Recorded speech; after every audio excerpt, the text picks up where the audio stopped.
Hello friends, स्वागत है आपका आपके अपने YouTube channel Shivam sir GPS study classes में, जहां पर आज हम बात करने वाले हैं डीएलएड सेकंड सेमेस्टर आप लोगों का जो चैप्टर चल रहा है सर्वसमीका और समीकरण, यानी कि समीकरण और सर्वसमीकाएं जो आप लोगों की हैं उन पर आधारित जो हमारा चैप्टर है वहां पर आज हम देखिए कल आप लोगों को हमने एक चर वाले समीकरणों को हल करना बताया।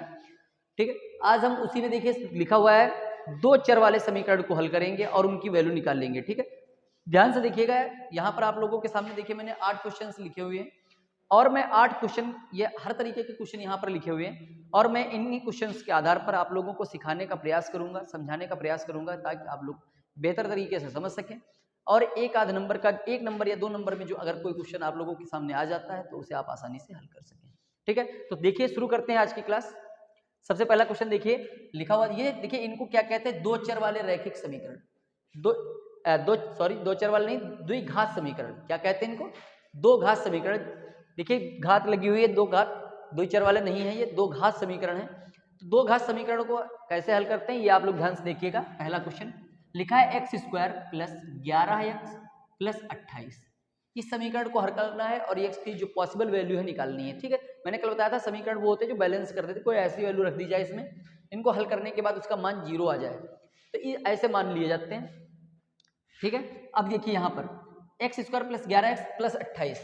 ठीक है, अब इसको मान निकालना है तो इसका रूल क्या होता है, हमने बताया था a x square plus b x plus c बराबर 0। ये एक समीकरण होता है, दो घात समीकरण का एक ये फार्मूला होता है। ठीक है, इसके आधार पर हम इसको हल करते हैं। तो इसका मतलब ये है कि यहाँ पर अगर कोई डिजिट हमारे पास लिखा होता है, यानी कि जो ए है उसकी पहले हम सी से क्या करते हैं, गुणा करा देते हैं। ठीक है, समझ रहे ना आप लोग? सबसे पहले क्या करते हैं, ए की सी से गुणा करा देते हैं। अगर यहाँ पर मान लीजिए एक की कोई वैल्यू नहीं दी हुई है, कोई गुणांक नहीं है एक्स का, तो हम क्या करेंगे, जो हमारा मान लिखा हुआ है उसी के गुणनखंड निकाल लेंगे। तो 28 के गुणनखंड देखिए कौन कौन से हो सकते हैं, 14 दूनी 28, 7 चौको 28, 28 एकम 28, ये है वैल्यू। ठीक है, लेकिन हमें क्या करना है, गुणनखंड हमने कर लिए, कई वैल्यूज हो गई आप लोगों की, कई टुकड़े हो जाएंगे और भी आप लोग कर सकते हैं इसमें। ठीक है, तो ये पॉसिबल वैल्यू जो मैंने लिखी वो आप 28 की लिखेंगे और इसमें से देखिए वो वैल्यू लेनी है जिसका मान जोड़ने या घटाने पर 11 आ जाए। यानी कि इस समीकरण को हल करने के लिए हमको 28 के गुणनखंड करने होंगे, दो ऐसे टुकड़े करने होंगे जिनको जोड़े या घटाएं, तो हमें क्या प्राप्त होना चाहिए, 11 प्राप्त होना चाहिए। ठीक है, तो यहाँ पर देखिए 14 में से 2 घटाएंगे तो 12 आ जाएगा और 14 में 2 जोड़ेंगे तो 16 आ जाएगा। ऐसे यहाँ पर देखिए 7 में 4 को अगर जोड़ दें तो कितना हो जाएगा, 11 हो जाएगा। तो इसका मतलब ये है 28 में से 1 घटा देंगे तो 27 हो जाएगा और जोड़ देंगे तो 29 हो जाएगा। समझ रहे हैं? तो हमारे पास जो हमारा सही जो वैल्यू होगी हमारी वो कितनी हो जाएगी, 7 और 4। अब देखिए इसको हम क्या करेंगे, मिड टर्म स्प्लिट होता है, यानी कि बीच वाले पद को दो हिस्सों में बांट दिया जाता है, अलग अलग कर दिया जाता है, तोड़ दिया जाता है। तो 11x को क्या करेंगे, 7x प्लस 4x, दो हिस्सों में तोड़ेंगे और प्लस कितना हो जाएगा, 28 हो जाएगा, जो पहले हमारे क्वेश्चन में लिखा हुआ है। 11x को हम क्या करेंगे, दो हिस्सों में तोड़ेंगे, 7x और 4x। अब क्या करेंगे, देखिए यहाँ पर दो दो नंबर्स में हम क्या करेंगे, कॉमन लेंगे। ठीक है, तो यहाँ पर देखिए एक्स स्क्वायर है, 7x है, x कॉमन ले लेंगे तो क्या बचेगा हमारे पास, x प्लस 7। यहाँ से देखिए क्या लेंगे, प्लस 4 7 28 होता है, 4 कॉमन ले लेंगे, x प्लस 7। अब आप लोगों को करना क्या है, देखिए x प्लस 7 x प्लस 7, ये ध्यान रखना है कि दोनों ब्रैकेट सेम होने चाहिए। तो x प्लस 7 फिर कॉमन ले लेंगे यहाँ से और यहाँ पर आ जाएगा x प्लस 4। ठीक है, तो ये है हमारे गुणनखंड। अब देखिए क्वेश्चन में लिखा हुआ था गुणनखंड कीजिए, ये हमने गुणनखंड कर लिए। अब अगर इसी में क्या है, तथा x के मान ज्ञात कीजिए, x के जो मान है पॉसिबल वैल्यूज है वो निकालनी है। तो यहाँ पर देखिए इस समीकरण का रूल होता है इनके बराबर में 0 रखा जाता है। ठीक है, इनके बराबर में क्या रखा जाता है, 0। तो ये अब क्या हो जाएगा, x प्लस 7 बराबर 0। तो x बराबर क्या हो जाएगा, प्लस के साथ उधर जाएंगे तो क्या हो जाएंगे, -7, x का मान आ जाएगा -7। ठीक है, एक तो हमारी ये वैल्यू हो जाएगी, दूसरी वैल्यू देखिए क्या हो जाएगी, x प्लस 4 बराबर 0।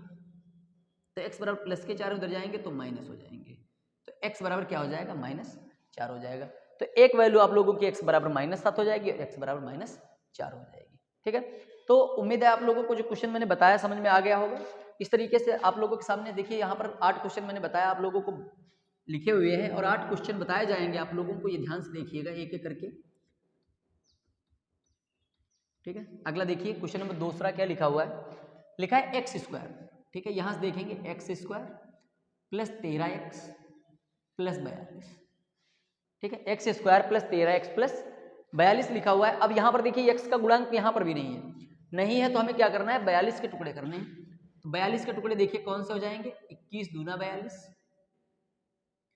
14 तिया 42, 7 छंग 42 और 42 इक्कम 42, ठीक है, ये तुम्हारे हो जाएंगे। और यहाँ पर देखिए 13 लाना है, तो इन सब में से हमें क्या करना है, वो फैक्टर निकालने हैं जिनको जोड़ने या घटाने पर 13 आ जाता है। तो देखिए यही तो मैंने आप लोगों को बताया था, 21 में 2 जोड़ दीजिए तो कितना हो जाएगा, 23 हो जाएगा, घटा देंगे तो 19 हो जाएगा, 14 में 3 जोड़ देंगे तो 17 हो जाएगा, घटा देंगे तो 11 हो जाएगा।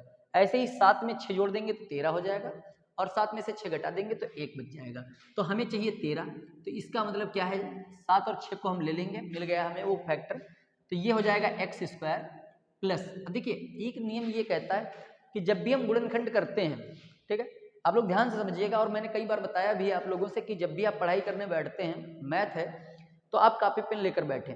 हर चीज़ आप लोग याद नहीं रख पाएंगे, तो इसके लिए आप चाहें तो उसे नोट कर सकते हैं, और उसके बाद में आप पेपर के दौरान आप उसे एक नज़र देख भी सकते हैं, ठीक है। तो ये हो जाएगा बड़ी, देखिए यहाँ से हमको जो बड़ा फैक्टर मिलता है तो उसको हमें क्या करना चाहिए, पहले लिखना चाहिए। तो ये देखिए ये भी एक रूल है, यहाँ पर प्लस 7x और प्लस 6x प्लस 42, ठीक है, x square plus 7x plus 6x plus 42 हो जाएगा।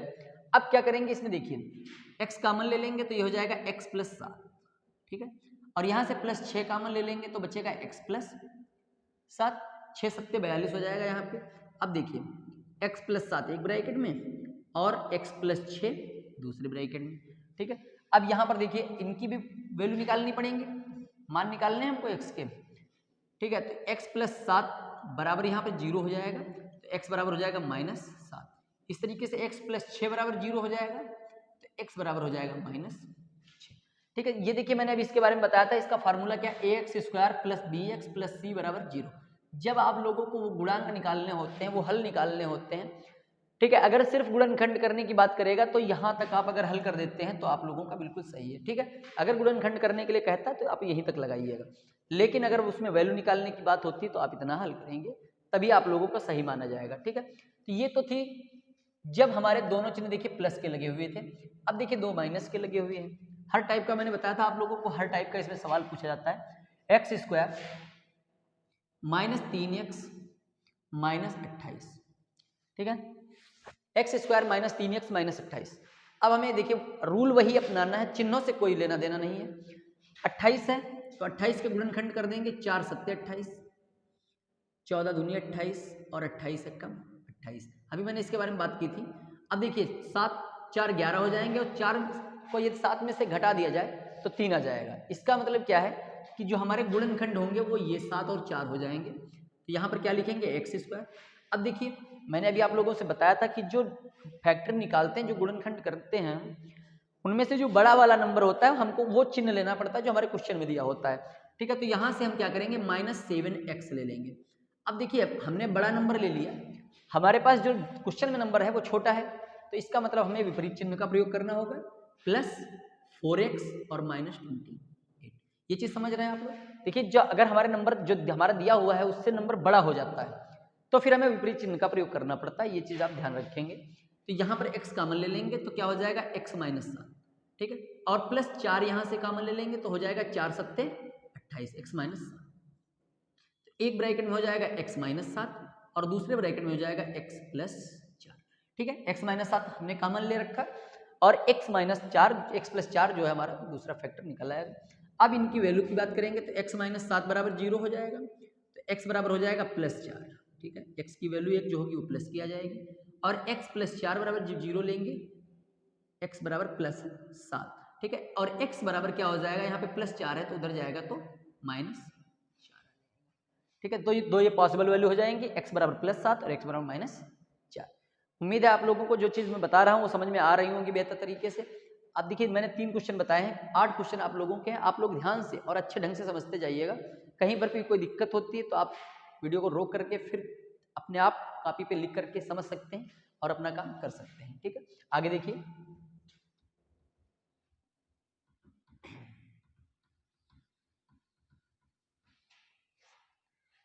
उम्मीद है आप लोगों को क्लास पसंद आ रही होगी, तो आप लोग वीडियो को लाइक कर दीजिएगा, ठीक है, ताकि वीडियो आप लोगों को ज़्यादा से ज़्यादा ये इसकी जो रीच है ये फैल सके, लोगों को तक जा सके, और आप लोगों के साथी जो हैं, आप लोगों के साथ सहपाठी पढ़ने वाले, वो लोग भी अच्छे ढंग से पढ़ाई अपनी कर सकें। अगला देखेंगे एक्स स्क्वायर, क्वेश्चन क्या लिखा हुआ है, x square minus 11x plus 30, ठीक है। देखिए जो भी मैंने बताया था आप लोगों को, जो भी मैं वीडियो बनाता हूँ, जो मैं आप लोगों को पढ़ाता हूँ, ये सिर्फ किसी पर्टिकुलर आदमी के लिए नहीं होती है, पर्टिकुलर भाई बहन के लिए नहीं होती है, ये हर भाई बहन के लिए होती है जो भी डीएलएड से रिलेटेड हैं, बीटीसी कर रहे हैं या अदरवाइज परीक्षा देते हैं, उनके लिए भी इंपॉर्टेंट होता है।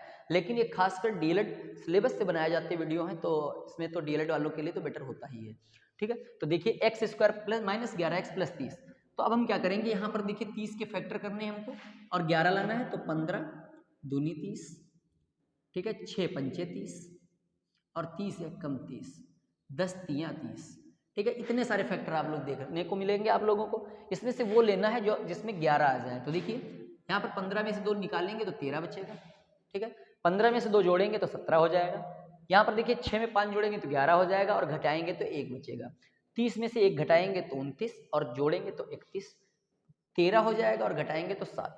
तो इसका मतलब ये है कि यही एक ऐसा गुणनखंड है जो हमारे क्वेश्चन में यूज किया जाएगा।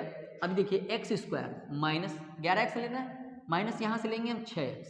अब देखिए नंबर हमारे पास 6x 11 से छोटा है, इसका मतलब हमें इसमें ऐड करना पड़ेगा और भी माइनस में कितना 5x प्लस 30, ठीक है। देखिए यहाँ पे माइनस लिखा हुआ है तो हमें दोनों नंबर माइनस के लेने पड़ेंगे, तभी वो जाकर के वहां तक पहुंचेंगे, ठीक है। तो x यहाँ से अब हम लेंगे तो ये हो जाएगा x माइनस 6, फिर यहाँ से देखिए माइनस 5 ले लेंगे, तो जब माइनस 5 लेंगे तो x जब माइनस कॉमन लिया था तो आगे वाले चिन्ह जो होते हैं वो चेंज हो जाते हैं, तो माइनस 5 का 30, तो एक ब्रैकेट में क्या हो जाएगा x माइनस 6 और दूसरे ब्रैकेट में हो जाएगा x माइनस 5, ठीक है। ये है समीकरण के हल। और अब यहाँ पर इसकी अगर हम वैल्यू की बात करेंगे तो देखिए वैल्यू क्या होगी, x माइनस 6 बराबर 0, x बराबर हो जाएगा प्लस 6, ठीक है, एक वैल्यू ये हो जाएगी। दूसरा देखिए x माइनस 5 बराबर 0, तो x बराबर प्लस 5 हो जाएगी, ठीक है। तो ये आप लोगों के वो समीकरण होंगे जो आप हल कर रहे हैं और इनकी वो पॉसिबल वैल्यूज जो आप लोगों को संभव जो आप लोगों के मान हैं उस चर के जो आप लोगों के क्वेश्चन में दिया हुआ है, तो उसके मान आप निकालेंगे, तो इसी तरीके से आप यूज करेंगे इसका, ठीक है। आगे देखिए क्वेश्चन नंबर 5,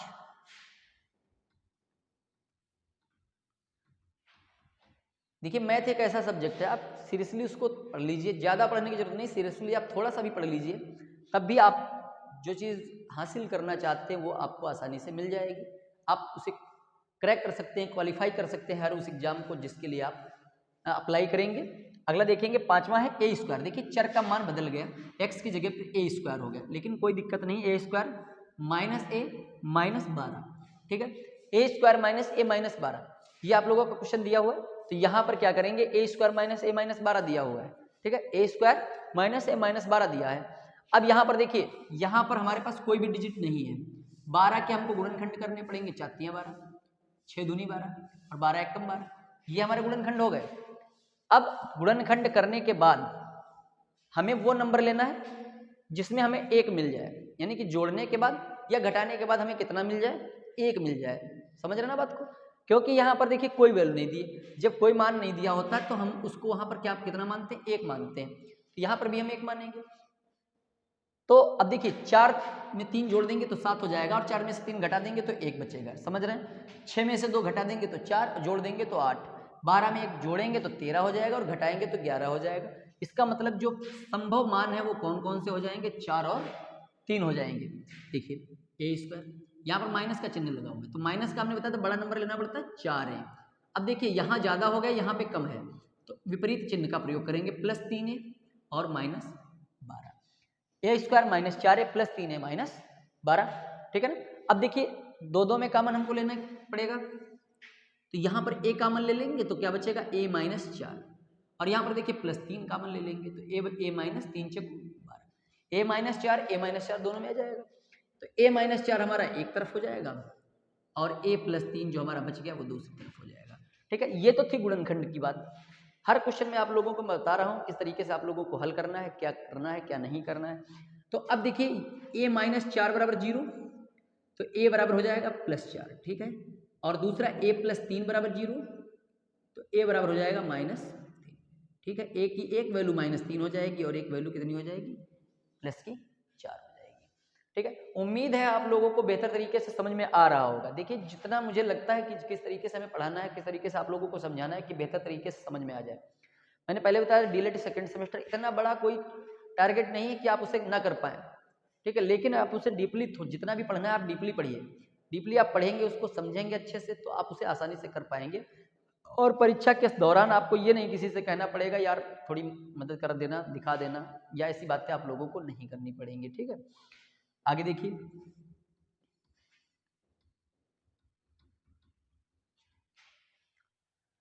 अगला देखिए, फिर देखिए चेंज हो गया है चर का मान, y² - 5y - 24, ठीक है। y² - 5y - 24 करना क्या है, यहां पर भी देखिए y का जो गुणांक 5 है और हमारा जो मान है अचर पद वो कितना है 24, तो 24 के हमको टुकड़े करने हैं। तो 24 के 6 चौक 24, 12 दूनी 24, 8 तिहाई 24 और 24 एकम 24, ये फैक्टर है आप लोगों के। और आपको लाना है 5, तो 6 में 4 जोड़ेंगे 10, 6 में से 4 घटाएंगे 2, 8 में 3 जोड़ेंगे 11, 8 में से 3 घटाएंगे तो 5, 12 में 2 जोड़ेंगे 14, घटाएंगे तो 10, 24 में 1 जोड़ेंगे तो 25 और घटाएंगे तो 23। तो यहाँ पर देखिए चारों में से सिर्फ एक ही मान ऐसा है जिसमें हमें 5 प्राप्त हुआ, 8 और 3 में। तो इसे अब 8 और 3 में चेंज करेंगे तो देखिए y² - 8y, मैंने बताया था कि जो चर में जब हम इसको तोड़ते हैं बीच वाले पद को, तो उसमें बड़ा वाला जो गुणनखंड होता है उसको पहले यूज करना होता है, तो -8y। अब देखिए ये यहाँ से ज़्यादा हो गया, तो जब ज़्यादा हो जाएगा तो हमको क्या करना होगा, विपरीत चिन्ह का प्रयोग। तो यहाँ पे 3y और -24, ठीक है। अब यहाँ से y कॉमन ले लेंगे तो ये हो जाएगा y - 8 और +3 कॉमन ले लेंगे तो हो जाएगा y - 8, 3 और 24, तो y - 8 एक बार कॉमन ले लेंगे तो दूसरी बार बचेगा y + 3, ठीक है। अब देखिए y - 8 y + 3, अब यहाँ पर y - 8 बराबर 0 हो जाएगा, तो y बराबर +8 आ जाएंगे, ठीक है। एक तो मान आप लोगों का ये हो जाएगा, और y + 3 बराबर 0, तो y बराबर क्या हो जाएगा, -3 हो जाएगा, एक वैल्यू आप लोगों की ये हो जाएगी, ठीक है। तो समझ पा रहे होंगे, बेहतर तरीके से मैं कोशिश कर रहा हूं बताने की। अगला क्वेश्चन देखेंगे, क्या लिखा हुआ है, p²। देखिए चर का मान बदल गया, चर का कोई भी मान बदल जाएगा तो आपको घबराने की जरूरत नहीं कि हमको ये बताया नहीं गया, पढ़ाया नहीं गया, ठीक है। तो ये ना आप समझिएगा, p², क्वेश्चन है p² + 16p, देखिए +16p - 60, ठीक है। अब देखिए क्या करना है, 16 लाना है और तोड़ना है 60 को, ठीक है। 60 को तोड़ करके 16 लाना है, तो 60 को तोड़िए, 15 चक्कू 60, 12 पंचे 60, 10 छेका 60 और 30 दूना 60, 60 एकम 60, बहुत सारे टुकड़े कर सकते हैं आप इसमें, देखिए बहुत सारे दिए हुए हैं। 16 वाला टुकड़ा ढूंढना है, देखिए 15 में 4 जोड़ेंगे तो 19 आ जाएगा और घटाएंगे तो 11, ऐसे ही 12 में 5 जोड़ेंगे तो 17 और घटाएंगे तो 7 बचेगा, 10 में 6 जोड़ेंगे तो 16 और घटाएंगे तो 4, 30 में से 2 जोड़ेंगे तो 32, घटाएंगे तो 28, 60 में 1 जोड़ेंगे 61 और घटा देंगे तो 59, जोड़ देंगे तो 61, ठीक है। तो इसका मतलब एक ही, देखिए इसमें मान आया, हर देखिए मैंने बताया था फैक्टर आप करेंगे एक ही मान आप लोगों को मिलेगा, बाकी सब क्या हो जाएंगे, इनवैलिड हो जाएंगे, एक ही वैलिड होगा। तो p² प्लस देखिए यहाँ से लेंगे 10p, अब देखिए 16 है, सेम लेना पड़ेगा, ज़्यादा हो रहा है, 6p - 60, ठीक है। यहाँ से अब 2 में फिर कॉमन ले लेंगे, तो p कॉमन लेंगे तो क्या हो जाएगा, p + 10 और +6 कॉमन लेना पड़ेगा, तो p देखिए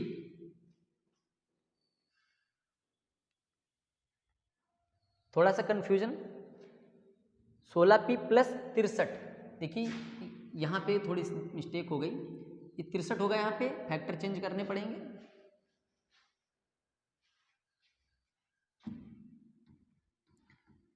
देखिए 21 × 3 = 63, 9 × 7 = 63, ठीक है। अब देखिए p² यहाँ से देखेंगे 9 × 7 = 16 हो जाएगा, तो ये वाला लेना पड़ेगा, plus 9p + 7p minus plus 63 है, प्लस 63, ठीक है। यहाँ से p कॉमन ले लेंगे तो p + 9 बचेगा और यहाँ पर +7 ले लेंगे तो p + 9 बचेगा। अब देखिए यहाँ से p + 9 एक ब्रैकेट में हो जाएगा और यहाँ पर बच जाएगा p प्लस 7। ठीक है, अब इसके देखिए वैल्यू निकाल लेते हैं। p प्लस 9 बराबर 0 हो जाएगा, तो p का मान आ जाएगा -9। ठीक है, एक तो मान ये हो गया। दूसरा देखिए p प्लस 7 बराबर 0, तो p का मान हो जाएगा -7। ठीक है, दो वैल्यू आप लोगों की इस तरीके से निकल आएंगे। ठीक है, अब देखिए हमारा जो समीकरण जो आप लोगों को हल हो रहे हैं उसका आखिरी क्वेश्चन ध्यान से देखिएगा। आखिरी क्वेश्चन है एक्स स्क्वायर। क्वेश्चन क्या लिखा है? X square -19x -60। ठीक है, अब यहाँ पर देखिए 60 के फैक्टर करने हैं और 19 लाना है आप लोगों को, तो 15 दूनी 15 चक्कू 60। ठीक है, 30 दूना 60, 10 छक्का 60, 20 तियाँ 60 और 60 एकम 60। ये देखिए बहुत सारे फैक्टर्स हैं आप लोगों के लिए, और लेना है 19 जिसमें आ जाए। तो देखिए 15 और 4 पहला ही अगर आप चेक करेंगे तो 15 में 4 जोड़ेंगे तो 19 आ जाएगा। तो एक्स स्क्वायर यहाँ पर देखिए 19 लेना है, माइनस के 15x। बड़ा चिन्ह, बड़ा नंबर चिन्ह उसी जो हमारे क्वेश्चन में दिया होता है उसके साथ लेते हैं। तो यहाँ पर देखिए कम हो गया तो माइनस ही लेना पड़ेगा और -60। तो x कॉमन ले लेंगे तो यहाँ पर हो जाएगा x -15, और -4 कॉमन ले लेंगे तो x -15। ठीक है, x -15 दो बार आ गए तो कॉमन ले लेंगे x -15 को। दूसरे ब्रैकेट में क्या बचेगा? x -4 बचेगा। ठीक है, अब इनकी वैल्यू निकाल लेते हैं। x -15 बराबर 0 हो जाएगा, तो x बराबर क्या हो जाएगा? +15। और इसी तरीके से x -4 बराबर 0 लेके तो x बराबर हो जाएगा +4। ठीक है, तो 1 + 15 हो जाएगी वैल्यू हमारी, और 1 हो जाएगी -15। ठीक है, देखिए ये कुछ चीज़ें ऐसी होती है। अभी देखिए कोई भी इसमें वैल्यू हम इसमें पुट करना चाहेंगे, देखिए जैसे मान लीजिए 4 मैंने रखी, 4 स्क्वायर -19 गुणे 4 -60। ठीक है,